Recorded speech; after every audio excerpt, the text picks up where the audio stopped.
Hola queridos amigos de Juventud y Familia Misionera, es un honor para mí poder compartir con ustedes esta pequeña enseñanza o catequesis sobre la liturgia. Espero que la disfruten tanto como yo porque es un tema realmente apasionante pero además profundo. Basta que tengas un corazón sencillo y abierto a la acción del Espíritu Santo para que lo comprendas. Las cosas de Dios no es que no se entienden pero con luz mística. Por eso les llamamos misterios, no porque sean incomprensibles, sino porque se necesita la ayuda de Dios para comprenderlos. Vamos a pedir entonces esa ayuda en este momento. ¿Me acompañan con una oración? Ven Espíritu Santo, llena los corazones de tus fieles y enciende en ellos el fuego de tu amor. Envía, Señor, tu Espíritu Creador y se renovará la faz de la tierra. María, trono de la sabiduría, ruega por nosotros. Ayúdanos a entender, Señor, este tema de la liturgia para amarla y para vivirla con más intensidad. Amén.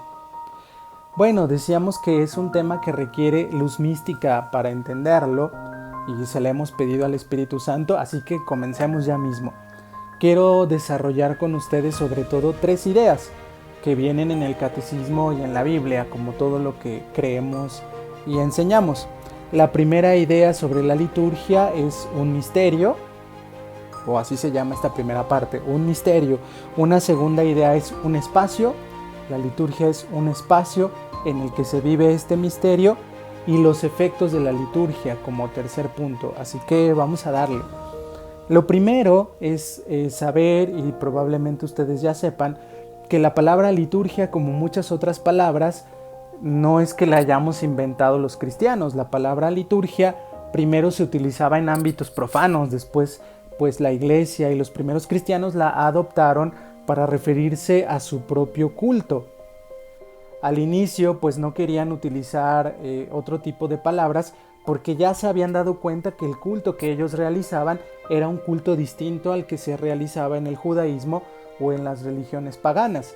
Así que adoptan esta palabra liturgia que ya se utilizaba en el ámbito civil para referirse a una obra en favor del pueblo, es decir, el emperador o algún gobernante local hacía un puente y se decía ha hecho una liturgia, una obra a favor del pueblo. Ese era el uso civil y se inventó en esos ámbitos, y los primeros cristianos les gustó esta palabra para utilizarla para hablar de su propio culto y hacerlo diferente tanto al culto del Antiguo Testamento como al culto de la religiosidad pagana. En la Biblia aparece sobre todo en Hechos 13:2.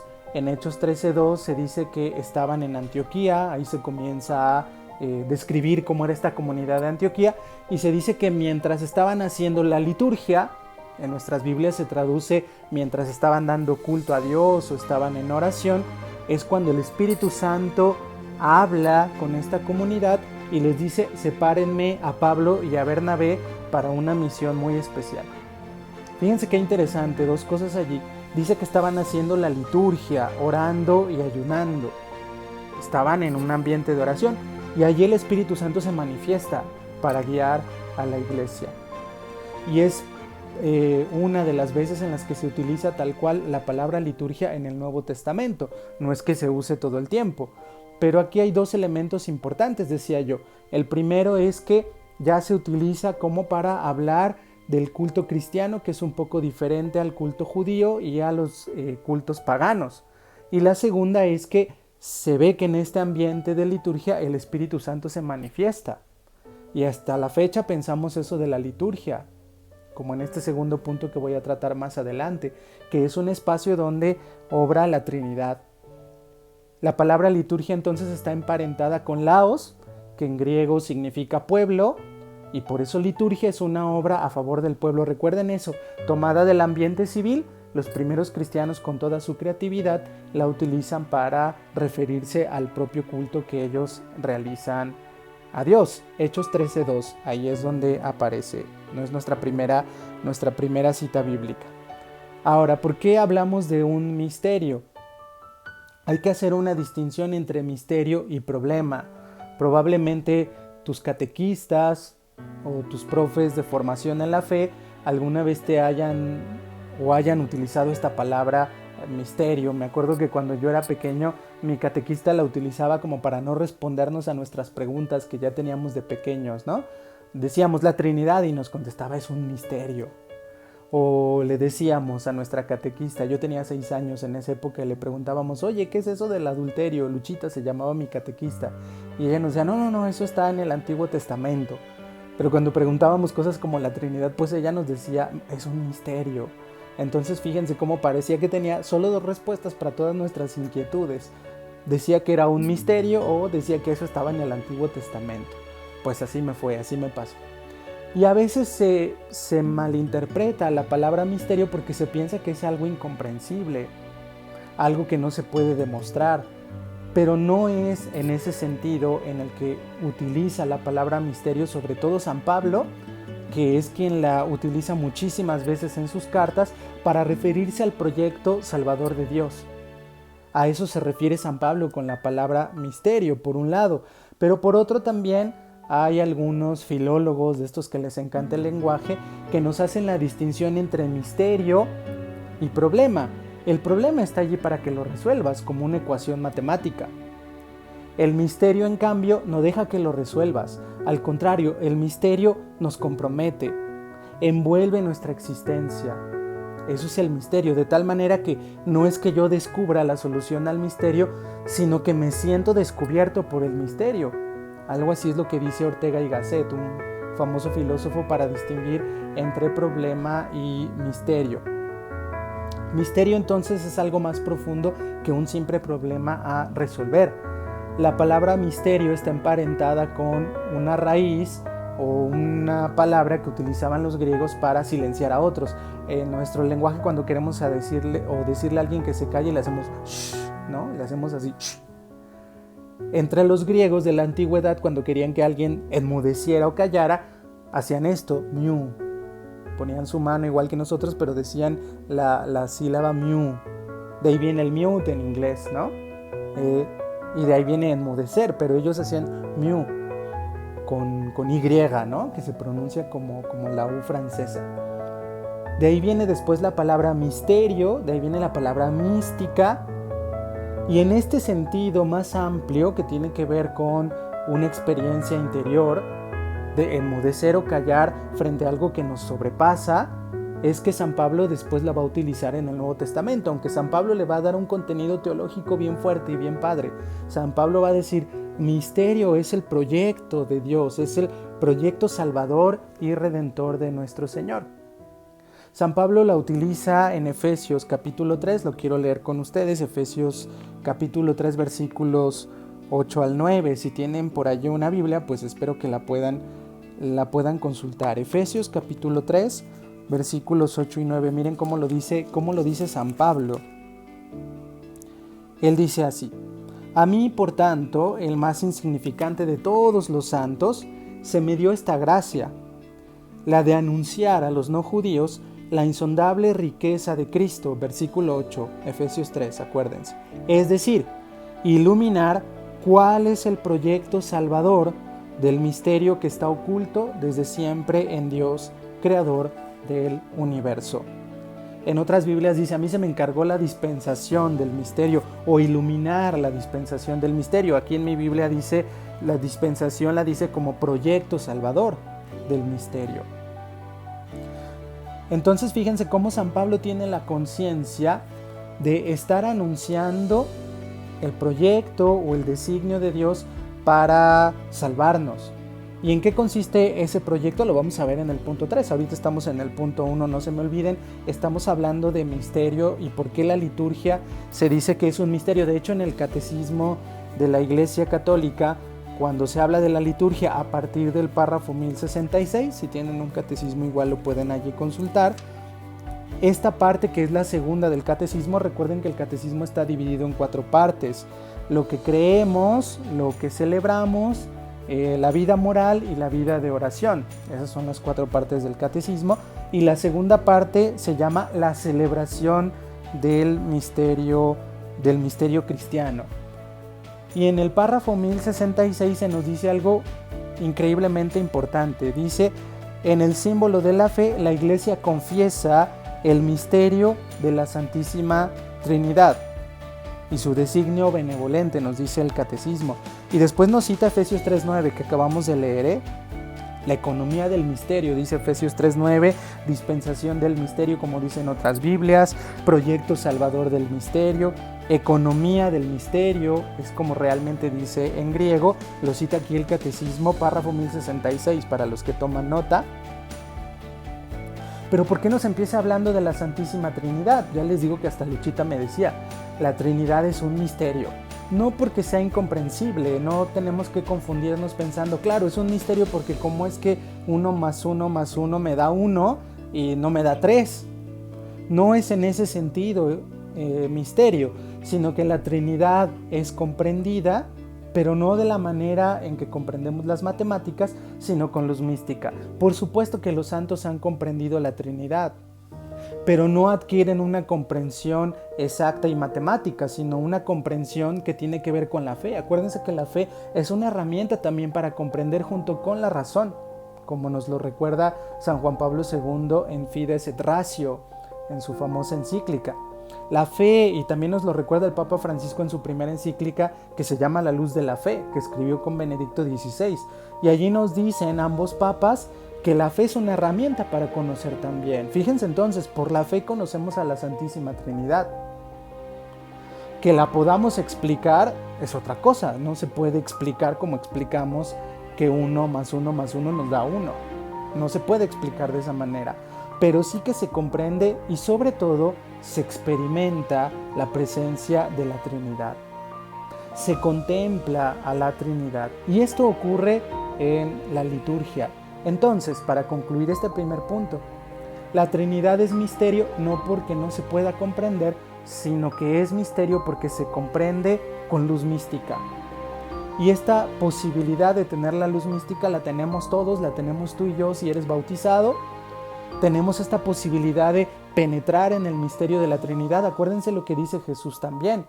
Le pide a su Padre que, o más bien le dice a sus discípulos que quien me ama, dice Jesús, habitaré en él y mi Padre y yo habitaremos en él. Y Jesús les dice también a sus discípulos que así con el amor con el Padre me ha amado, estén ustedes. Vean entonces cómo la Trinidad sí puede ser este misterio que nos envuelve y que comprendemos, pero no con una comprensión matemática, sino con una comprensión mística, vivencial y experimental. Y cuando digo experimental no me estoy refiriendo a sentimientos, sino hablo de la experiencia en sentido fuerte, como lo habla San Juan Pablo II en mucho de filosofía. La idea de la experiencia es básica en la filosofía de San Juan Pablo II y va más allá de sentimientos, es una experiencia integral que tiene que ver con todo el ser. Y no nos debe dar miedo la idea de que podemos experimentar a Dios, no con certeza psicológica o sentimental, sino con la experiencia de la fe, con una certeza de que esta fe que tengo en la Trinidad está cambiando mi corazón y teniendo los efectos que vamos a ver en el punto 3. Espero no haberme complicado demasiado, solo quedémonos con esta idea. La Trinidad es misterio no porque no se pueda comprender, sino porque se comprende con luz mística. Primer punto. Segundo punto, la liturgia es un espacio. Es justamente este espacio donde la Trinidad se posa en la historia, nos dice un teólogo que escribió una introducción a la liturgia. Miren, quiero citárselos. Dice, la celebración litúrgica es el espacio donde la Trinidad se posa sobre la historia. Así comienza el párrafo 1066 del Catecismo, acuérdense. El ámbito donde los fieles calan el sentido del misterio. El cielo y la tierra no son realidades disjuntas o separadas, pues la participación en la vida trinitaria se realiza a través de la liturgia y de modo especial de la Eucaristía. La deificación o teosis se incoa ya en la tierra.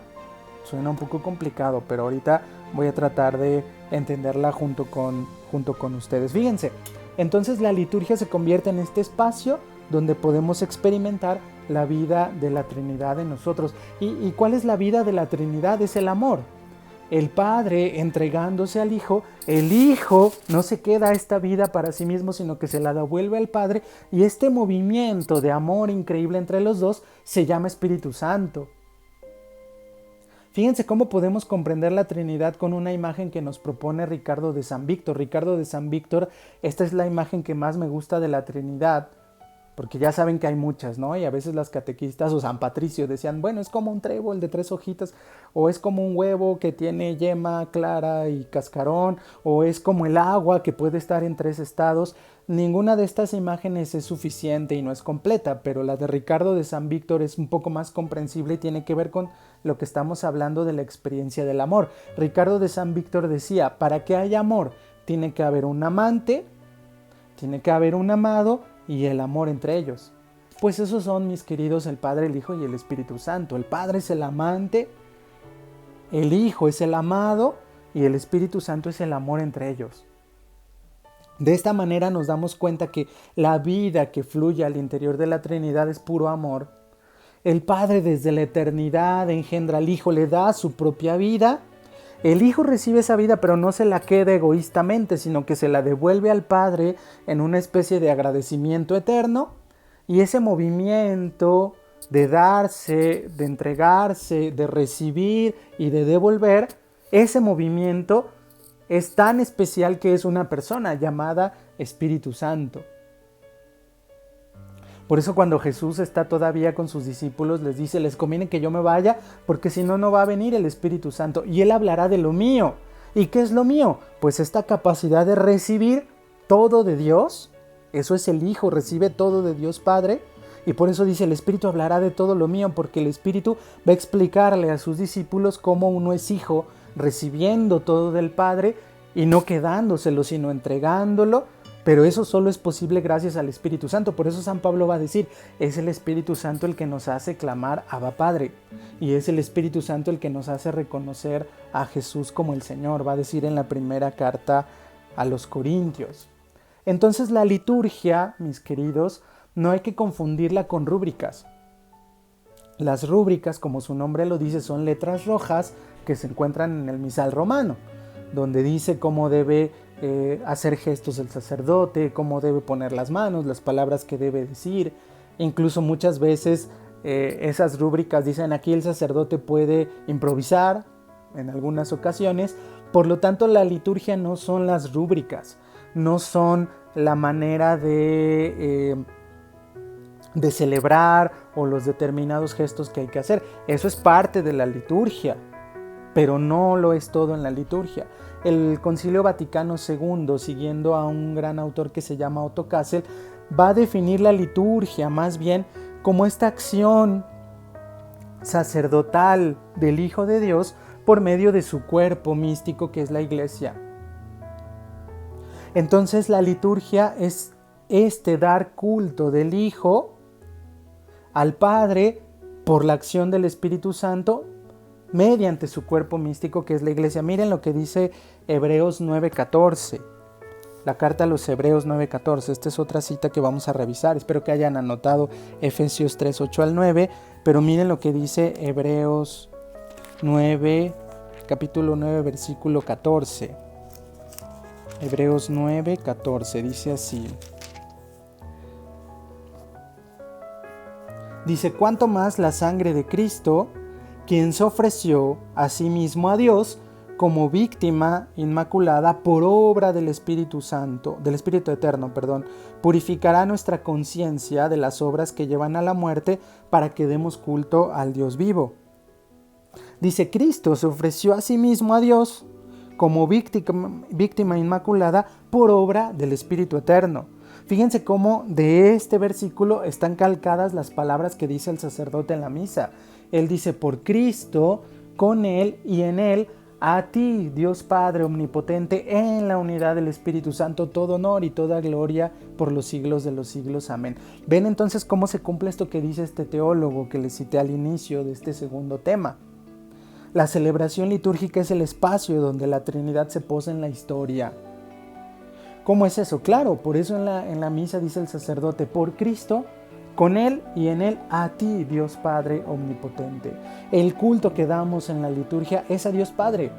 Ni siquiera es a Dios Hijo y tampoco es al Espíritu Santo. Claro, decimos que con el Padre y el Hijo recibe una misma adoración y gloria, pero acuérdense que si Dios se molestó en revelarse como 3 personas, no tenemos que reducir esto porque no lo entendemos, porque no pedimos la luz mística y entonces decimos, bueno, es lo mismo, es Dios Padre, Dios Hijo. No, mis queridos, en la liturgia es muy claro, el centro es la adoración a Dios Padre. Y esa adoración de la que Jesús habló también en el Evangelio de Juan, donde dice, cuando habla con la samaritana, le dice, mira, llega la hora en que el Padre, o más bien dice, el Padre está buscando adoradores en espíritu y verdad, dice Jesús. Y llega la hora en que esos adoradores adorarán en espíritu y en verdad. Por eso es que la liturgia tiene como meta la adoración de Dios Padre, que solo es posible gracias al sacrificio de su Hijo, como dice aquí Hebreos 9:14, y es el Espíritu Santo como el motor, como el ambiente donde damos esta adoración. Por eso me atrevo a decir que la liturgia no es cristocéntrica, la liturgia es trinitariocéntrica, si queremos utilizar un nombre un poco más complicado, pero es así. La Trinidad participa completita, acuérdense de la oración del sacerdote, por Cristo, con Él y en Él, a ti Dios Padre omnipotente, en la unidad del Espíritu Santo, todo honor y toda gloria por los siglos de los siglos. Amén. Entonces, esto que ocurre en la Trinidad, para resumir este segundo punto, este darse del Padre, este recibirse del Hijo y este devolver al Padre todo lo que ha recibido de Él, ocurre entre nosotros por misericordia de Dios en la Eucaristía, en la liturgia, y ocurre a favor nuestro, ocurre para nosotros. Esta vida que la Trinidad vive en sí misma, como dicen los teólogos, inmanente, ocurre para nosotros en la celebración litúrgica, porque somos el cuerpo místico de Cristo adorando a Dios Padre por el poder del Espíritu Santo. Por eso es que el cuerpo místico de Cristo, que somos nosotros los bautizados, participamos de esta vida que está fluyendo al interior de la Trinidad. ¿A poco no está increíble? Nosotros, cuerpo místico de Cristo, participamos de la vida intratrinitaria.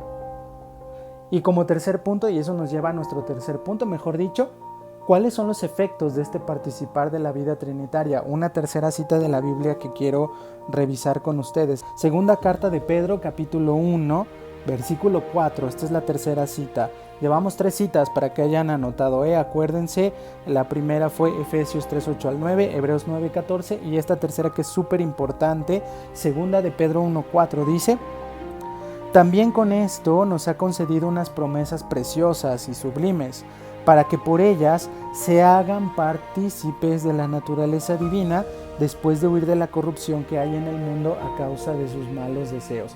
Vean qué increíble está esta cita. Dice San Pedro que estamos llamados a participar de la naturaleza divina. Esto es tremendo. Es el secreto mejor guardado del cristianismo católico. No se lo digan a nadie. Pero dice aquí San Pedro, estamos llamados a participar de la naturaleza divina. Esos son los efectos de la liturgia. Se acaba de publicar hace poco el nuevo directorio para la catequesis. Y allí claramente en el párrafo 30, ese directorio dice: en Occidente nos gusta hablar de la salvación. O sea, la liturgia produce la salvación en nosotros. Muy bien, se nos perdonan los pecados, por eso produce salvación, se nos da la gracia. Pero el directorio dice, en Oriente prefieren hablar de la divinización, de la teosis, como dicen los griegos. Es lo que les leí de este teólogo, ¿verdad? Dice que ahí ocurre la deificación. Es decir, el efecto, fíjense qué tremendo es esto, porque somos miembros de Cristo. Y en cuanto nuestra naturaleza humana lo permita, vamos participando de su divinidad, vamos participando de su naturaleza, como dice la segunda carta de Pedro, capítulo 1, versículo 4, que no encontraban, pero ya la encontré. Acuérdense que acá está, nadie es perfecto, ¿verdad? Al contrario, nos vamos perfeccionando. Esa es la buena noticia, más allá de la salvación, que claro, la salvación está bien, somos librados de nuestros pecados, se nos abre la puerta del cielo, pero el cielo en realidad es la Trinidad. Entonces, Dios nos eleva nuestra naturaleza a participar de su propia vida. ¿A poco no es increíble esto? Y eso lo hace gratis, eso lo hace gracias al sacrificio de Cristo, como leímos en la carta a los Hebreos. Eso lo hace por el Espíritu Santo presente en nosotros, pero es la liturgia el espacio donde ocurre esta divinización, donde ocurre esta transformación de nuestra alma que va participando de la vida trinitaria. Un gesto en este sentido lo hace el sacerdote cuando está celebrando la misa, y no sé si ustedes se han fijado que en un momento corta un pedacito de la hostia ya consagrada y lo sumerge en el cáliz. Y la oración que hace el sacerdote más o menos va en ese sentido, porque dice: así como tú has participado de nuestra naturaleza humana, nosotros participemos de la tuya. Qué tremendo, se va divinizando nuestra alma. Claro, uno voltea a verse a uno mismo, volteas a ver a tu suegra y dices: ¿cómo se está divinizando? O uno se voltea a ver a uno mismo y dice: ¿cómo me estoy divinizando? Bueno, obvio, estamos hablando de alguien que está en estado de gracia, que experimenta cómo la Trinidad lo va transformando gracias a su fe y a su caridad. Por eso la importancia de vivir la liturgia en estado de gracia, porque este estado de gracia, que es la amistad con Dios, es la vida divina viviendo en mí, que me va divinizando poco a poco y me va haciendo más parecido a Dios en el amor. No quiere decir que voy a tener superpoderes, aunque hay algunos santos que esa transformación llega a tener estos efectos incluso en su cuerpo, ¿no? Y llegan a tener superpoderes como los del Padre Pío, pero bueno, eso Dios le permite a algunos, pero todos por nuestro bautismo, y si nos abrimos a la gracia presente en la liturgia, estamos llamados a divinizar nuestra alma, en la medida en que una criatura puede participar de la divinidad o de esta naturaleza divina. San Juan Crisóstomo, citado en el mismo catecismo de la Iglesia Católica, dice: el Hijo de Dios se ha hecho hombre para que el hombre se haga Dios. No dioses ni diosas, sino Dios, o sea, participar de su naturaleza, como dice 2 de Pedro 1:4. 3 cosas entonces hemos revisado en esta enseñanza. Si quieren profundizar, vayan al Catecismo de la Iglesia Católica, ya decíamos hace rato, a partir del párrafo 1066 en adelante, y estos primeros párrafos de esta segunda parte hablan de cómo participa la Trinidad en la liturgia. Y los 3 puntos que revisamos entonces son un misterio, que es el misterio, un espacio, como la liturgia es este espacio en el que ocurre en la historia lo que ocurre en la Trinidad, y los efectos que tiene participar de la liturgia en nuestra alma. ¿Verdad que con esto podemos amar más la liturgia y pensar en la liturgia más que como rúbricas o cosas que se deben cumplir y de hacer? Pensar cómo Dios ha tenido tal misericordia de nosotros que si estamos unidos a su Hijo, participamos del culto perfecto que solo Él le puede dar. Bueno, terminemos con una oración. En el nombre del Padre, del Hijo y del Espíritu Santo. Amén. Te damos gracias, Señor, por todos tus beneficios, sobre todo por el gran beneficio que tenemos de la divinización y la transformación de nuestra alma, por obra del Espíritu Santo y para gloria de Dios Padre, y por intermedio de tu Hijo. Señora María, tú que eres la gran liturga, la que también ha dado mejor culto a la Trinidad, por favor, permítenos hacerlo como tú. Sé tú nuestra maestra para amar más y mejor al Señor. Y que esta vida divina que en ti se hizo hombre, en nosotros, esta vida divina también se haga obras de caridad para con el prójimo y para con Dios. Por Cristo nuestro Señor. Amén.